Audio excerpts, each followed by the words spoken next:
അപ്പൊ നമ്മൾ എത്തിയിട്ടുള്ളത് മീനങ്ങാടിക്കടുത്ത് 54 ഒരു തട്ടുകടയിലാണ് നമ്മൾ എത്തിയിട്ടുള്ളത്. ഈ തട്ടുകടയുടെ പ്രത്യേകത ഇവിടെ നല്ല വെറൈറ്റി ആയിട്ട് നല്ല അടിപൊളി ടേസ്റ്റോട് കൂടിയ നല്ല വെറൈറ്റി ഫുഡുകൾ കിട്ടുന്ന ഒരു സ്ഥലമാണ്.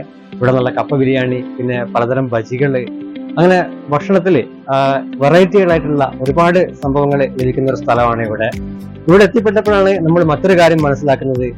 ഈ സ്ഥാപനത്തിന്റെ ഉടമസ്ഥൻ എന്ന് പറയുന്നത് മലയാള സിനിമയിലെ കാസ്റ്റിംഗ് ഡയറക്ടറും ഒരുപാട് നമ്മളെപ്പോലുള്ള ഒരുപാട് സിനിമ മോഹിച്ച് നടക്കുന്ന വ്യക്തികളെ മലയാള സിനിമയിലേക്ക് എത്തിച്ച ഒരു കാസ്റ്റിംഗ് ഡയറക്ടറും അതേപോലെ തന്നെ ഒരു സ്ക്രിപ്റ്റ് റൈറ്ററും കൂടെയാണ് നമ്മുടെ ഈ തട്ടുകടയുടെ ഉടമസ്ഥനായിട്ടുള്ള കരീം കാലിക്കറ്റ്.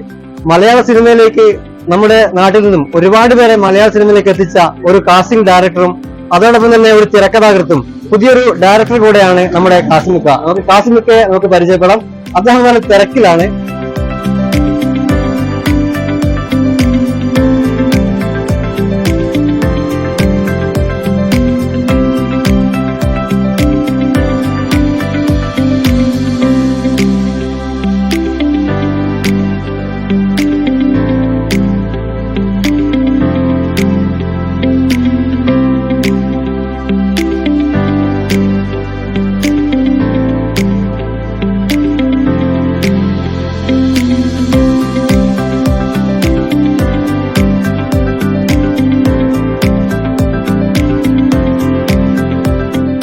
നല്ല കാര്യമൊക്കെ.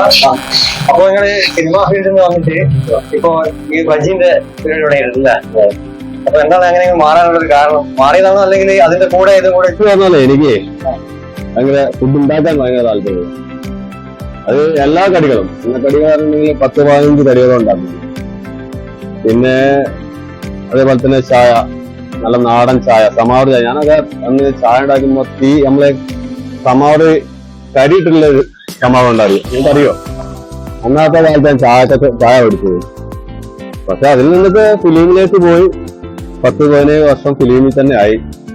അപ്പൊ വീണ്ടും ഒരു ചെറിയ രീതിയിൽ സൈഡ് കൂടെ ഇത് കൊണ്ടാകാം എന്ന് വിചാരിച്ചു. അങ്ങനെ ഇപ്പൊ 2 മാസമായി ഷോപ്പ് കൂടെ. ഇവിടെ ഏറ്റവും കൂടുതൽ ബജ്ജികളാണ് ഏറ്റവും കൂടുതൽ ചെലവാകുന്നത്. ഞാൻ ആദ്യം ഇവിടെ ഷോപ്പ് ഇട്ടതായിരുന്നു, അത് വേറൊരാളെ ഏൽപ്പിച്ചു പോയതായിരുന്നു. അപ്പൊ ഇവിടെ ബജ്ജികളാണ് നേരിട്ടാകുമ്പോ നല്ല ബജ്ജിക്ക് ഇവിടെ ചെലവുണ്ട്. മുളക് ബജ്ജി, മുട്ട ബജ്ജി, അങ്ങനെ. ഇപ്പൊ ഞാൻ അതിൽ കൂടുതൽ തന്നെ ബിരിയാണി, മന്തി, കുക്കർ മന്തി, നെയ്ച്ചോറ്, കോഴി, പൊറോട്ട, വെള്ളയപ്പം, മുട്ട, അങ്ങനെ എല്ലാ ഫുഡും സാധനം അടിപൊളിയാണ്, സൂപ്പറാണ്. നമ്മളിപ്പം കഴിച്ചുകൊണ്ടിരിക്കുന്നതാണ്. നമ്മളൊരു പരിചയമില്ലാത്ത ആളാണ്. നമ്മൾ വഴി പോകുന്ന സമയത്ത് ഇവിടെ കയറിയെന്നുള്ളൂ. നല്ലൊരു രസമുണ്ട്. ഇവിടെ വന്ന് കഴിച്ചാലേ ഇതിന്റെ ടേസ്റ്റ് മനസ്സിലാവും.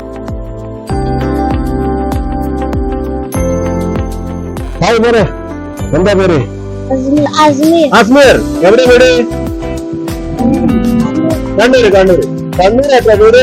നമ്മളെ അസ്മീർ എത്രയാണ് പഠിക്കുന്നത്? 4. അപ്പൊ പഴംപൊരി ഒക്കെ വരണ്ട്.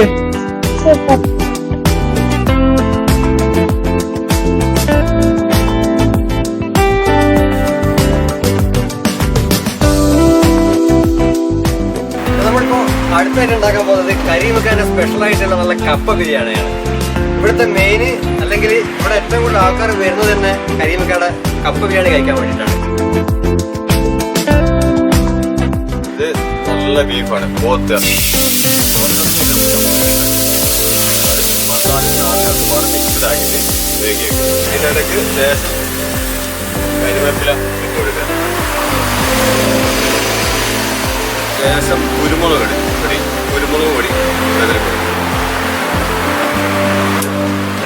ഒന്ന് വെളിച്ചെണ്ണ പാതി കൊടുക്കുക.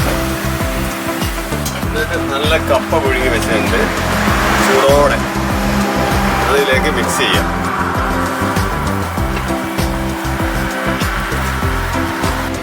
കുറച്ച് ബീഫിന്റെ ഗ്രേവിയുടെ ഇലയിലേക്ക് പാസ് ചെയ്ത് കൊടുക്കുക.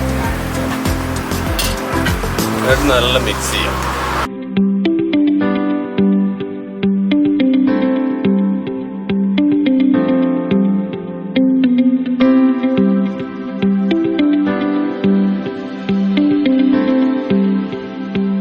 കരീംഖാന്റെ ഹോട്ടലില് നല്ല ഫുഡാണ്.